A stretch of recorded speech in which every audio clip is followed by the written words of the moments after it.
103.5 FM 돈을 이해하는 시간 정철진의 목돈연구소.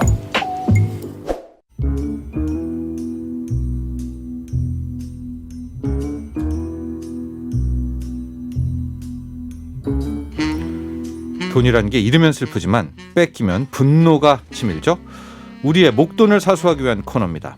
리얼하고 생생한 경제사기 실화극장 목돈지킴 연구소, 한국형사본부정책연구원 승재원 위원과 함께합니다.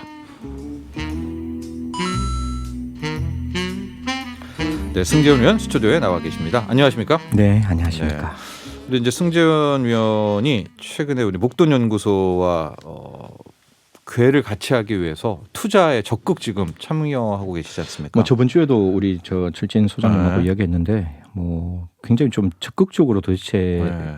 우리 MZ 굳이 근데 안 그러셔도 돼요. 왜냐면 이제 이쪽만 목돈 지킴만 좀 책임져 주시면 되는데 굳이 투자까지 지금 아니, 그러니까 상당히 공격적으로 사람이 이렇게 정보를 아니까 네. 그다음에 이 내용을 제가 사실 이쪽 분야는 거의 생경한 분야인 거잖아요. 네.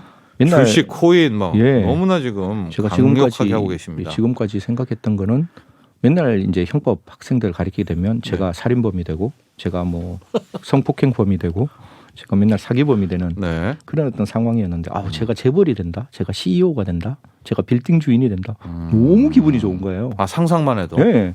뭐 어떤 뭐 이렇게 제목들이 되게 좋은 게 많잖아요. 뭐 부자를 꿈꾸는 사람들, 뭐 빌딩을 네. 가지고 있는 사람들 이런 생각을 해보니까 사실 테헤란로를 제가 맨날 이렇게 출퇴근하면서 보는데 저 수많은 빌딩이 남의 빌딩이었거든요. 네. 그러나 언젠간 내 것도 될 수 있다. 지금은 이제 나의 주식이. 저게 내게 될 수 있다 이 생각 하나로 하루가 너무 즐거운 거예요. 특히 승재원 위원 요즘에 메타버스 NFT 코인에 관심도 많고 그냥 메타버스에 투자를 했다는 소문이 들리는데요. 뭐 그건 아닙니까? 투자를 했는 건 아닌데 이제 보통 이제 청취자분들도 메타버스라고 이제 들어보시면 뭐 진짜 BUS 버스인가 어디로 가는 어떤 여행을 가는 건가? 네. 그러니까 메타라가 보통 영어로는 전이라는 뜻이니까 그렇죠. 형이상학 뭐 예, 그런 거죠. 그런 예, 느낌이니까 예, 이게 무슨 뜻인지 싶었는데 유니버설에 있는 그 기본적인 우주라는 데에 메타가 들어가고 뒤에 버스에 그 버스가 들어가는 거기 때문에 가상 공간. 지금 현생보다 더 위, 그렇죠. 초월하는. 예. 제가 그 대학교 1, 2학년 때 뭐 말씀드렸지만 연극에 좀 관심이 있었잖아요. 그때 그 이제 시절은 약간 가요 쪽 아니었나요? 예, 그렇죠. 연극이었나요? 예, 연극이었는데 예. 그때 저하고 같이 계셨던 선배님이 한 분이 이런 말씀하시더라고요. 한 2020년, 30년 정도 되면 네. 홀로그램이 굉장히 영상에서 가장 인기 있는 영역이 될 거야. 사람이 2차원의 세상이 아니라 3차원의 영상을 보는 거는 네. 세상이 완전히 달라지는 세상일 거야. 이제 그건 되죠. 5G가 결국 홀로그램이잖아요. 가능하니까. 예. 그래서 진짜 이런 분들이 그 당시부터 이런 어떤 영상에 관심을 가지고 그 영상이 이제는 현실화되는 옛날에 제가 초등학교 때 국민학교 때 로보틱금 부위가 지금은 사실 현실화돼서 어제 중국집에 가서 짜장면을 먹는데 로봇가 와서 저한테 짜장면을 주더라고요. 네. 그래서 감사합니다 이러고 딱 가는데 이게 다른 느낌이라서 저는 메타버스를 여러분들이 뭐 이거는 다가올 미래의 환상이라고 말하는 분도 계시고 진짜 다가올 미래에 있는 현실이란 분도 계시는데 이 분야에 대해서는 여러 가지로 좀 공부를 좀 하시면 어떨까라는 말씀을 좀 드리겠습니다. 참고로 지금은 여러분은 목돈지킴 연구소를 듣고 계시고요. 메타버스 NFT, K게임, 예. 코인은 우리 주린이쇼의 황주명 대표가 계속해서 또 강조하고 있으니까요. 네. 함께 같은 그 시간에 네. 반드시 네. 청취를 하시면 좋겠습니다. 이건 한번 보죠. 최근에 이제 메타버스에서 부동산들을 파는 그런 네네. 플랫폼들이 있어요. 네. S사도 있고요. 이게 굉장히 한 3-4군데가 네네. 되는데 엄청 잘 팔린다는 거죠. 그러니까 아, 가상 공간에서 여기 현실과 똑같은 이제 뭐 맨하탄도 있고 서울도 있고 그런데 거기에서 지금 팔고 있는 거 아니겠습니까? 그렇죠. 혹시 그 청취자분들 중에 이제 70년대 아니면 60년대부터 80년대생 분들은 예. 블루마블 게임이라는 걸 알고 계실 겁니다. 아니 그 이후도 압니다. 아, 그래요? 90년대 00년도 부루마블을 알죠. 부루마 땡을 알죠. 예. 예. 그러니까 거기서 보면 어떤 특정 지역을 사면 굉장히 네. 그쪽에서 돈을 많이 벌게 되는데 거기다 이제 빌딩도 세우고 그렇죠. 처음 그렇죠. 콘도도 세웠다가 그러면 맞습니다. 이제 거기 걸리면은 그 대박인 받는 거죠. 거죠. 예. 예.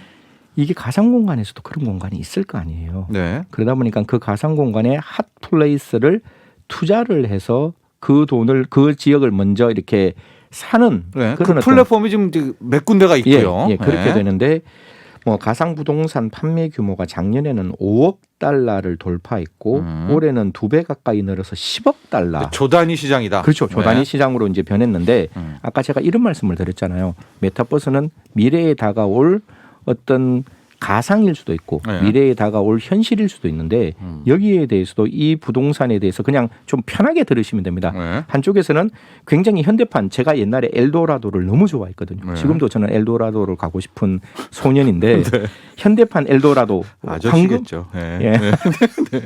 네. 예, 현대판 그 황금을 그 가지고 있는 도시라는 측면에서 현대판 엘도라도라고 이야기하는 분도 계시고 네. 아니다. 아니다 이거는 전형적인 사기 형태의 모습을 띠는 경우다 이렇게 두 가지 상반된 시각이 지금 나타나고 있는 거죠.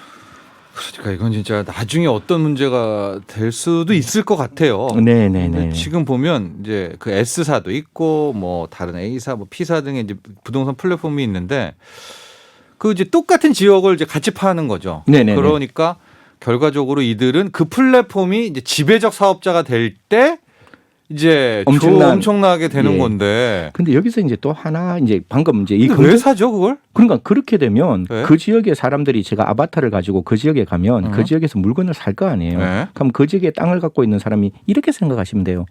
현실이 가상에 그대로 포함되어 있는 곳이다. 네, 네. 그러면 현실의 맨하탄이면 그 가상에서도 맨하탄이 있을 것이고 사람들이 그 가상의 맨하탄에 많이 갈 거 아니에요. 네. 그러면 당연히 NFT를 가지고 그쪽에 물건을 이제 사고 사고 팔고 거기서 뭐 이제 할 예. 텐데. 그 빌딩을 가지고 있으면 거기서 또 수익을 만들도록 그들은 설계를 하겠죠. 예. 그렇기 때문에 이제 그런 어떤 가상 공간 중에 핫플레이스가 있다. 그 핫플레이스에서 충분히 수익이 난다. 이렇게 보면 굉장히 포지티브한 생각인데. 근데 지금 핫플레이스 파는 데가 몇 군데가 있다니까요. 네네네. 그러니까 누가 지배적인 그 뭐 포탈이 될지. 네, 그뿐만 플랫폼이 아니라 될지 몰라요. 가상의 공간은 현실하고는 완전히 달라서 대한민국에서 미국까지 0.0000001초 만에 바뀔 수 있거든요. 그렇죠. 그렇기 때문에 그 공간의 이동이 굉장히 플렉스블하면 사실 한 곳을 핫플레이스라고 말할 수가 있을까?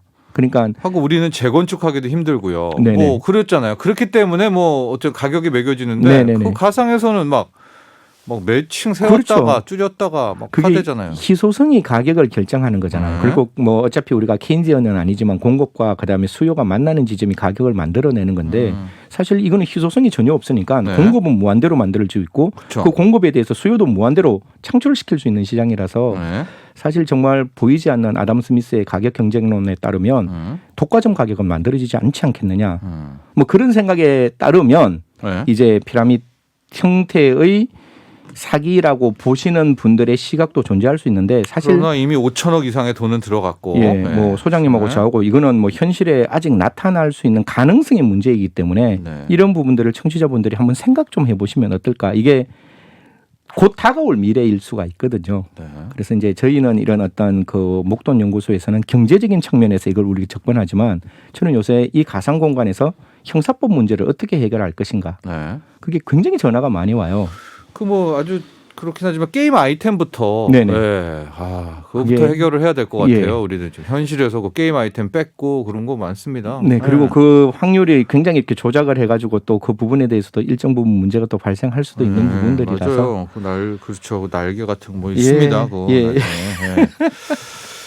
그 지금 이제 저희가 이 그 메타버스 얘기를 하게 된 이유는 갑자기 요즘에 우리 이 승재원 의원이 투자를 좀 적극적으로 임하면서 지금 메타버스 투자를 늘리고 있어가지고 이 얘기도 함께 나눴고요. 실제 목돈사 오늘 지킴연구소의 사건은 뭡니까? 오늘 사건 진짜 그 소상공인들의 가슴을 찢어내는 듯한 아픔이 뭐예요 있는 지금 사건인데 뭐또 찢습니까 이걸?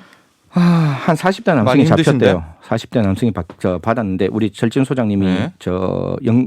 뭐 이렇게 음식점 주인이라고 칠게요. 따르르릉 전화 받아주세요. 여보세요. 예, 저 어제 그 집에서 밥 먹었던 사람입니다. 고객님 안녕하십니까? 나 배가 너무 아파. 배가요? 배가 많이 아프다니까 그쪽 음식 먹고 내 탈 났는 것 같아. 아 죄송합니다. 아 죄송하다고 될 네. 일이 아니잖아. 그럼 내 어떻게 아프다니까. 어떻게 해야 될까요? 아프면 돈 줘야지 돈. 고객님 저희 음식 먹고 탈나신 게 맞나요? 아 맞지. 그걸 그렇게 발뺌하면 안 되지 않습니까? 내가 어제 가서 밥 먹었다니까. 그럼 잠깐 한번 힘들지만 나오시죠. 식당으로. 이제 이런 상황이었는데요. 이제 이런 상황이 많을 것 같아요. 그렇죠. 제가 잘 그렇죠. 모르겠지만 예, 예. 소상공인 사장님들은 아마 방송 들으시면서 많이 겪어보셨을 것 같은데. 그렇죠. 이 사람이 굉장히 무차별적으로 많은 어떤 이런 행동을 했는데 이게 왜 이럴 수밖에 없는가 하면 근데 이 A 씨가 구속됐네요. 예. 이게 한두 군데도 아니고 한 40대 이 사람이 2020년 5월부터 지난해 11월까지 음식점과 카페, 반찬 가게 수백 곳을 임의로 전화를 수백 곳? 네. 그냥 닥치는 대로 전화를 했는 거예요. 전화를 해서 장염에 걸렸다. 치료비와 합의금을 내놔라. 라고 네. 하면서 돈을 챙겼는데 제가 그 안에 있는 그 기사 내용을 좀 더 들여다보니까 네. 내가 법무팀장도 데리고 있는 회사에 있는 사람이다. 아 법률 전문가다. 예. 그리고 내가 뭐 이런 일이 있으면 반드시 뭐 불이익을 줄 수 있는 위치에 있는 사람인 듯한 이야기들을 했다라고 이야기를 해요. 그러다 보니까 이제 소상공인의 입장에서는 저도 예를 들어가 이거 법만 하는 사람이라도 네. 갑자기 이렇게 정말 이렇게 뭐 특정 로펌에 있는 뭐 대표 변호사가 전화를 하면 네. 순간적으로 뭐지? 승재원 의원 명예훼손으로 고소한다. 뭐 이런 예. 식으로. 전화가 오면 이건 뭐지? 무슨 그러면 이제 사람이 약간 긴장을 할 수밖에 없는데 네. 이제 그러면 소송으로 가지 말고 합의하자 이렇게 그렇죠. 하는군요. 이 자영업자들의 입장에서는 아까 제가 말씀드렸다시피 별점도 문제가 되고 또 이렇게 소송에 걸리면 장사도 못할 수가 있으니까 이제 합의 방식으로 가는데 이게 또 그렇게 썩 죄질이 좋지가 않아요.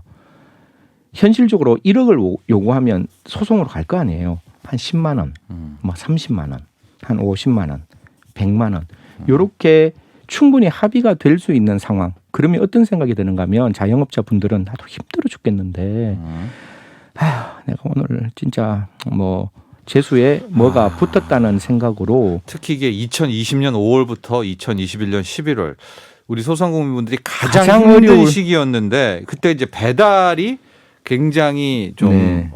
활성화되었고. 핫해졌잖아요. 예. 활성화가 됐으니까 그때는 평판이 중요했고 그럼요. 그걸 또 노린 거네요. 이 범인은. 그러니까 네. 어떻게 보면 가장 약한 부분을 찌르고 들어가서 그 사람들에게 받아낼 수 있는 최고의 이익을 받았다라는 점에서 저는 금액이 중요한 게 아니라 이 수법 자체가 저는 참 좋지 않다. 왜 그렇습니다. 이랬을까? 악질적이라고 저희가 예. 표현을 하는데 하고 본인은 법률 전문가이기 때문에 네네. 나는 그냥 내일 하고 내 밑에가 소송을 끌면 된다. 그렇죠. 그러나 그렇게 할 거다. 당신은 소송에 들어가면 그게 얼마 복잡하냐. 그러니까 그렇게 30만 원을 위로금으로 줘라. 뭐 이런 거네요. 대기업에 계시는 분이 그러네요. 30만 원 달라는 것도 웃기지만 그렇죠. 소상공인의 입장에서는 이 말에 그냥 울며 겨자 먹기로 갈 수밖에 없었다라는 말씀들을 많이 하시더라고요. 네. 근데 그럼 뭐 합니까 이거 이 사람은? 그러니까 받은 돈은? 더 화가 네. 나는 거는 이 받은 돈을 대포 통장과 대포 폰을 통해서 받고 피해자들로부터 받은 돈을 도박에 탕진을 했다라고 하는 거예요. 그러니까 자기의 쾌락을 위해서 남들의 눈물에 젖은 돈을 사용했다는 거는 참 이거는 이런 행동은 절대로 두 번 다시 일어나지 않아야 되지 않을까.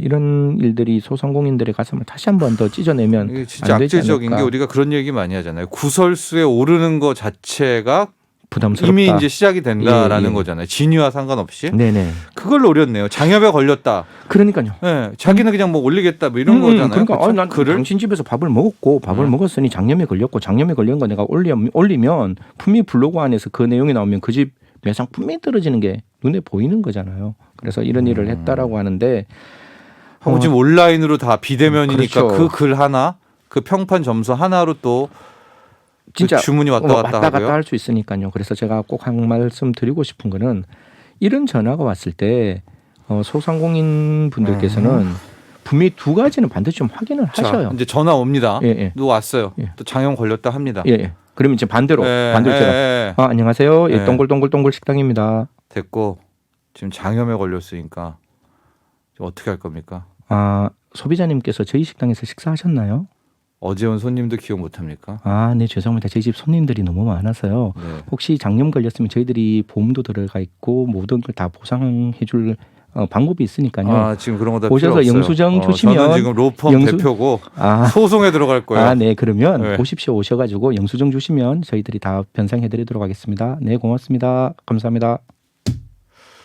그러니까 네. 이게 쉽지는 않아요. 쉽지는 네. 않은데. 왜냐하면 올리면 어떡해요? 그러니까 그게 제가 봤을 때 영수증이 있어야 그러니까 로펌 대표 할아버지도 네. 영수증이 없는 상황에서 내가 그 음식점으로부터 장염이 걸렸다는 인과관계를 입증할 수가 없어요. 일단 먹어야 되잖아요. 그 먹었겠죠. 먹었다는 걸 입증은 영수증이 하는 거죠. 영수증 했죠. 예, 영수증이 했고 네. 그럼 영수증이 있으면 네. 그 영수증에 그날 먹었는 음식들이 있을 거잖아요. 그 먹은 음식과 이 사람의 장염 사이 인과관계를 또 입증을 해야 돼요. 이건 누가 입증해야 되는가 하면 돈을 청구하는 원고 이 아프다는 분이 입증을 하셔야 돼요. 장염에 걸렸다는 사람. 예, 예. 네. 그분이 이 음식으로 이 장염에 걸렸다라는 걸 입증을 해야 되는 부분이 있고 물론 이제 소상공인 분들께서는 그 음식을 이틀이나 3일 정도 이렇게 좀 남겨놔야 돼요. 옛날에 기억나시죠? 김밥집에서 문제가 있었을 때 네. 이게 굉장히 많은 피해자분들이 계셨는데 이 인과관계 입증이 그렇게 쉽지는 않았거든요. 그러니까 지금 같은 경우는 오히려 가해자가 영세업주를